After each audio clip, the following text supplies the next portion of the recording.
बिस्मिल्लाहिर्रहमानिर्रहीम। अस्सलाम वालेकुम। मैं आमिर खान।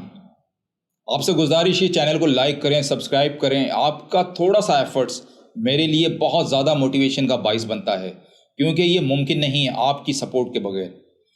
आज बात करेंगे इस्टेब्लिशमेंट और खान साहब की। इस हकीकत से कोई इनकार नहीं कि पाकिस्तान की इस्टेब्लिशमेंट पाकिस्तान के अंदर तमाम तर रियासती ढांचे को कंट्रोल करती है। इमरान खान पे 1000 और केसेस भी बना सकती है। जी हाँ, इसमें कोई शक नहीं। मिलिट्री कोर्ट में मुकदमा चला सकती है, कत्ल के जाली मुकदमे में सजाए मौत सुना सकती है, बरसों के लिए जेल में डाल सकती है। मगरबी ज़राया अबलाग और इंसानी हकूक़ की तंजीमों का मुंह बंद करने के लिए वहाँ की हुकूमत के साथ सौदेबाजी कर सकती है। मगर हर चीज़ की नाजरीन एक कीमत चुकानी पड़ती है, और वो कहते हैं ना, there is no free cup of coffee.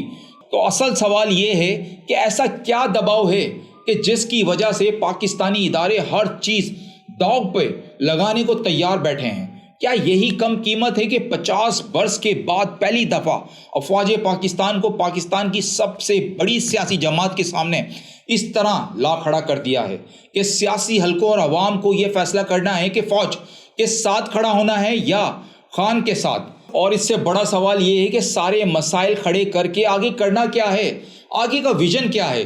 तोड़ फोड़ करना, मारना पीटना और कत्ल करना तो आसान है। किसी मुफक्करे और साइंसदान को कोई भी पागल जुनूनी कत्ल कर सकता है।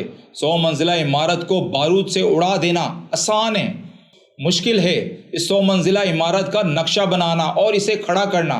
इस्टेब्लिशमेंट के कारिंदों और अरबाबे बाला ने पाकिस्तान की सियासी अर्तका की 50 साला ढांचे को तोड़ के रख दिया है।